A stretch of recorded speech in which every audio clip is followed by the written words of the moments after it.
أشهد أن لا إله إلا الله. Assalamu alaikum.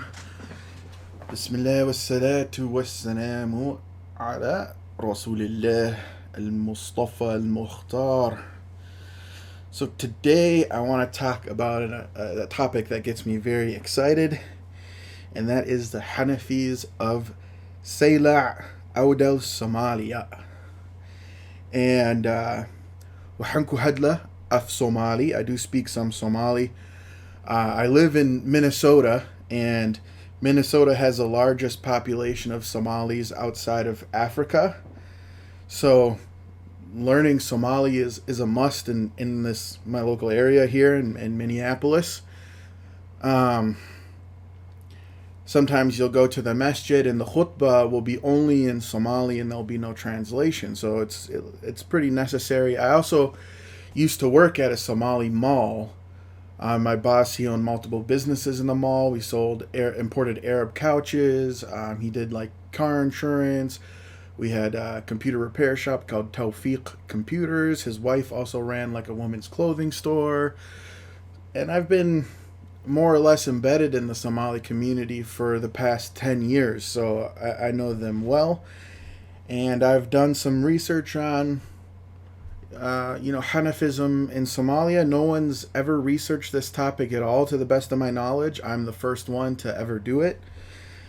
And so we know that Somalia predominantly throughout its history, at least more recently, has been Shafi'i, Ash'ari, and Qadari.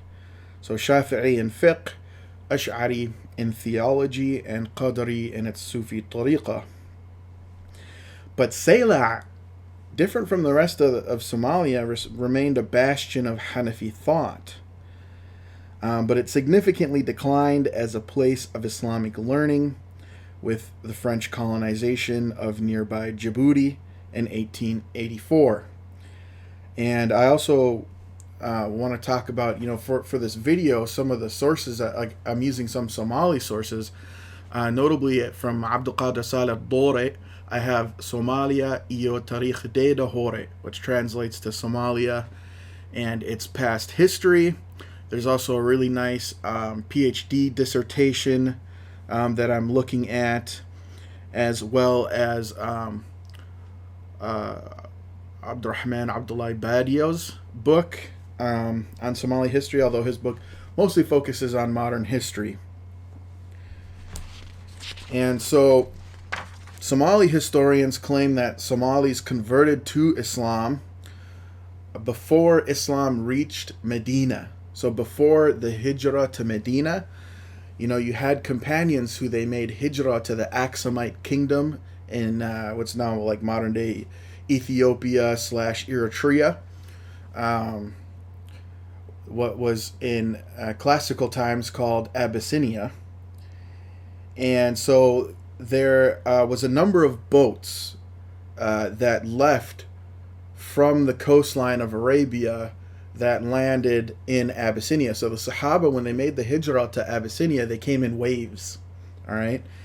And Somali historians claim that, some of those Sahaba came through what's modern day Somalia, and that includes Puntland and Somaliland and Djibouti, like greater Somalia, if you will. They came through that territory, and people of Somali background converted to Islam. So they claim to have Muslims from before the hijrah to Medina.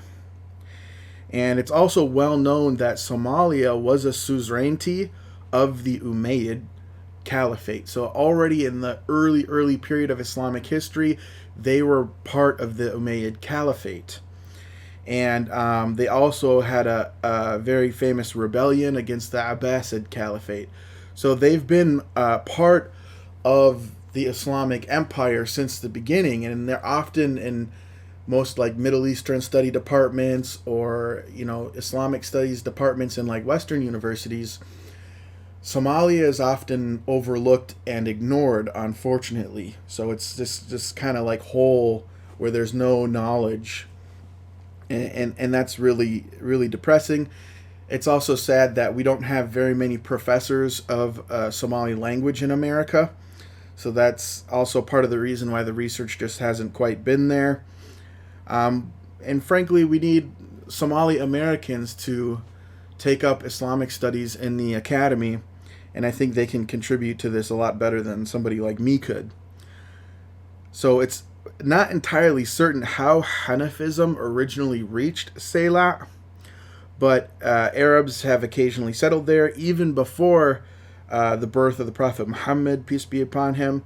And some even came from the Ahsa province that we talked about in the last video, and settled in Somalia from Ahsa.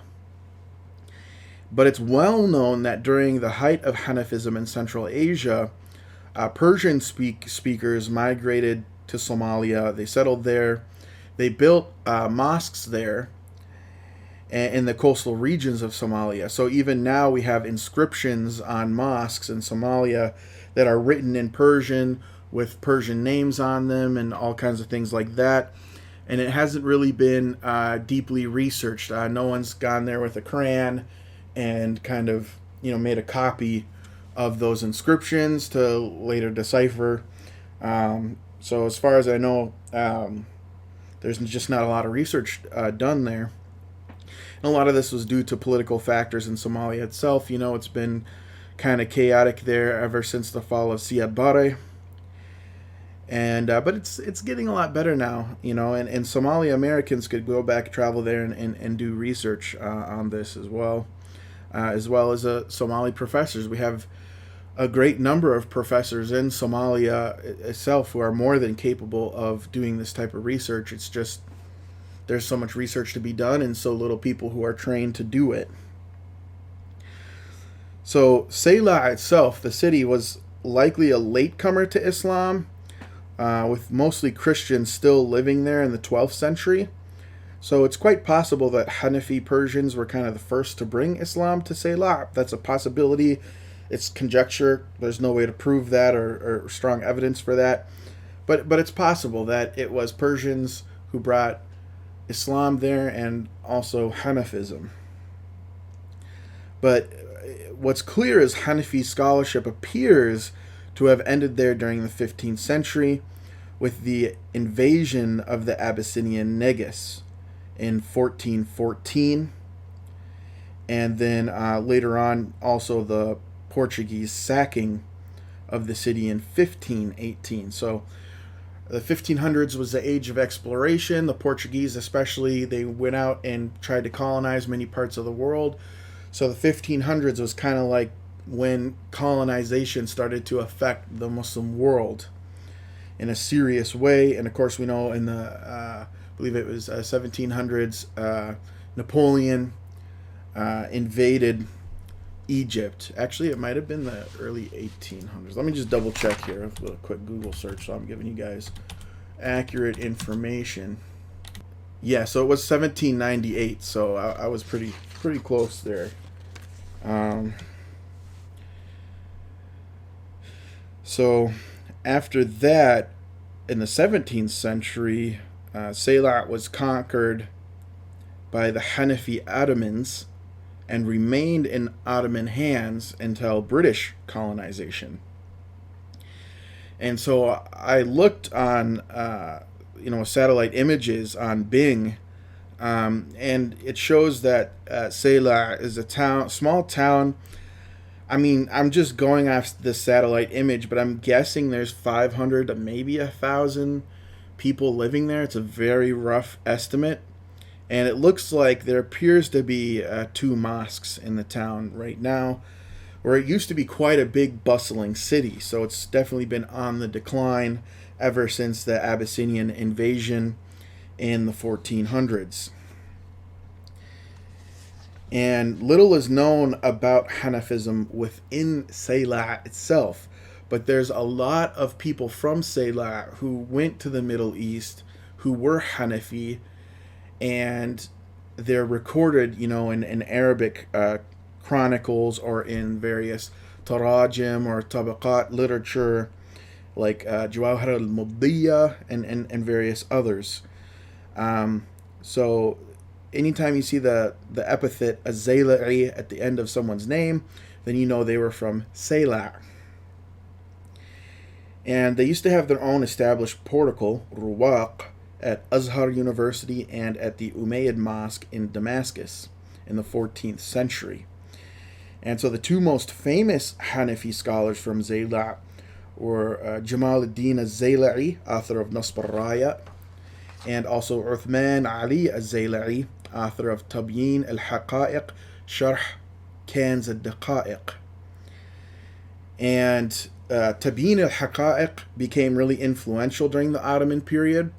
Remember how in the past video on the Ottomans, I talked about how they had a very bureaucratized system with a very official Ottoman curriculum. And so Tabyin al-Haqā'iq was part of the official curricula that the Ottomans themselves used. So they were reading this Somali Zaylaʿī author. And in the Tabaqat literature, I also found there was a guy, he was called Abu Hanifa because he was such a staunch Hanafi, presumably Abu Hanifa Abdul Karim al-Zaylaʿī. And he was a Hanafi jurist who was known for his intelligence and mastery of the Arabic language. And it says in the actual, Tabaqat literature, he was so good at Arabic because he was Seyla'i. All right, so they had a reputation apparently of being really good at Arabic, and still to this day, Somalis typically have a pretty strong Arabic curriculum in their school system and their university system. And Somali has, especially in the northern part of Somalia, Somaliland, they have a lot of Arabic loanwords. And so for them, learning Arabic is mostly a matter of learning grammar. So they start with al-Ajrumiyya in their madrasa or duksi system, as it's called. And that's pretty much it. That's all the information that I have on Hanafism regarding Seylac. And this guy, Abu Hanifa Abdul Karim al-Zayla'i, it's not recorded that he wrote or had any works. Maybe he did. They're no longer extant. Allahu A'lam. I've been told by Somali historians and Somali ulama that there are more authors with the epithet Zayla'i that exist in Islamic civilization, Islamic history, but I couldn't find any more Hanafi texts with the name Zayla'i attached to it other than the ones I just mentioned. So if anybody watching this video is interested in this stuff, if you know of any other Hanafi texts that end with the epithet Zayla'i or sometimes Jabarti, you'll see with Somali authors, please let me know if there's any further information on this, or even other Hanafis maybe in Ethiopia or in Kenya and things like that. I do speak some Swahili as well, so I'd be interested in any resources that you guys can bring to me. And yeah, that's pretty much about it. Don't forget to give the video a like and to subscribe, and check out my Patreon, where you can see, videos that are not made public. They're only for my Patreon patrons. And I guess that's it. Assalamu alaikum.